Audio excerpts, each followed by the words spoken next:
पूरी चीज न है। तो जो हम लोगों ने कहा कि अगर पढ़ लेगी लड़की और वो जब शादी होगा लड़का लड़की में, तो जो पुरुष है वो तो रोज रात में जो सदिया होता है उसके साथ करता है ना। मैं बड़ा क्रोधित हूँ इस बयान से एज अ महिला। ये दिखाता है कि इस प्रकार के लोगों को विधानसभा में होना ही नहीं चाहिए। इस तरह की भाषा महिलाओं को दुखी करती है, हमारा मनोबल तोड़ती है। जिस तरीके से उन्होंने इस बात को रखा वो कतई सराहनीय नहीं है। He insults a woman, he insults the reproductive organ of a woman. सर्वप्रथम तो मैं बड़ा क्रोधित हूँ इस बयान से एज अ महिला, और मुझे नहीं लगता है कि इतने बड़े विधायक दल के मुखिया होने के नाते इनको इस प्रकार की टिप्पणी करनी चाहिए थी। दूसरी बात है, विधान जो भवन होता है, विधानसभा जो होती है, वो बहुत ही गौरवान्वित और प्रतिष्ठित भवन है देश का। बिहार से कितने लोग IAS PCS निकलते हैं, इसका मतलब है लोग बड़े पढ़े लिखे हैं, बड़े सुलझे मानसिकता के हैं। परंतु इस प्रकार की बात करना वहाँ के मुख्यमंत्री की, ये बहुत ही शर्मसार कर देने वाली है। पूरे भारत के लिए ये दिखाता है कि इस प्रकार के लोगों को विधानसभा में होना ही नहीं चाहिए। और अब जब इलेक्शंस हों तो बिहार की जनता को इस बात का ध्यान रखना चाहिए कि कैसे लोगों को वो चुन कर लेकर के आ रहे हैं, क्योंकि इस प्रकार का अमर्यादित बयान दे करके उन्होंने अपने संस्कारों को परिलक्षित किया है। ये कोई बात कहने वाली है विधानसभा में? आप बताइए कि इस तरह से बात करने का मतलब क्या था उनका, और उनको माफ़ी भी मांगनी चाहिए, और मुझे तो लगता है कि उनको जो है इस्तीफा दे देना चाहिए इस बात पे।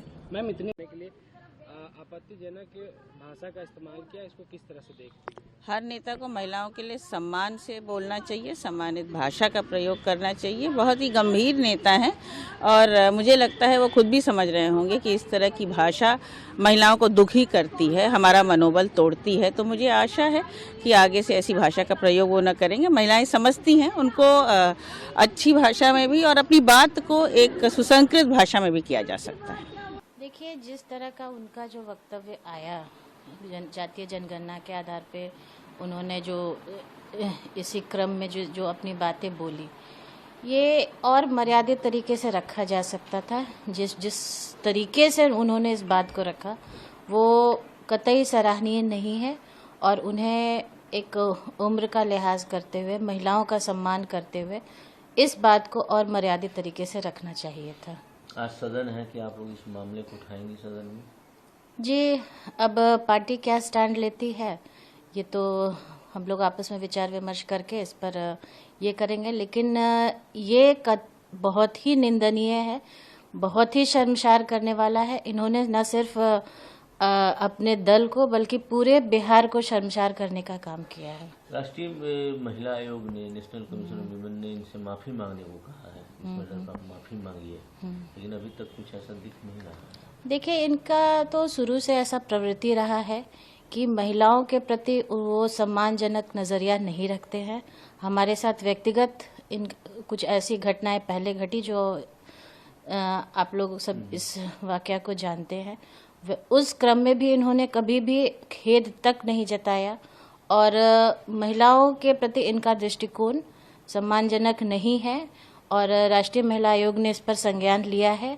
लेकिन मुझे नहीं लगता है कि इन्हें किसी तरह का कोई शर्म या अफसोस है अपने कृत्य पर। उन्होंने कल विशेष राज्य के दर्जे की फिर मांग की है, आरक्षण बढ़ाने की मांग की है। अभी जो हालात हैं और जो राज्य में गतिविधियां हैं, जो उनका कर्तव्य है, उसका निर्वाह तो वो सही ढंग से नहीं कर पा रहे हैं। तो विशेष राज्य का दर्जा लेकर दूसरे के ऊपर बेल फोड़ने से क्या फायदा? It's extremely disgraceful and appalling to see the Chief Minister of Bihar making such statements in the assembly. He insults a woman, he insults the reproductive organ of a woman, and I would like to ask, who needs a sex education like his son is talking about, that this is, you should be considered as a sex education? People, the senior citizens who are of Mr. Nitish Kumar's age, they are in the assembly, or the lawmakers who have been chosen by the people who are sitting in the assembly, do they need a sex education there? And what happened to Priyanka Gandhi or Sonia Gandhi ji or Mamata Banerjee? You're talking about, you know, women empowerment in today's times. You're talking about 33% which has been brought in by the Prime Minister.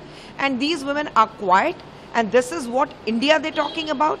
I want Priyanka Gandhi, Sonia Gandhi and Mamata Banerjee to stand up against Nitish Kumar and say that this man definitely should issue an apology to the women of our country, because he has insulted every woman of this country. And it's in your mind, you know, the kind of filth and dirt which is in your mind is on the lips of Mr. Nitish Kumar. So it makes me shudder to think that we have these kind of lawmakers who speak this kind of language in an assembly. It's really, really very shameful. And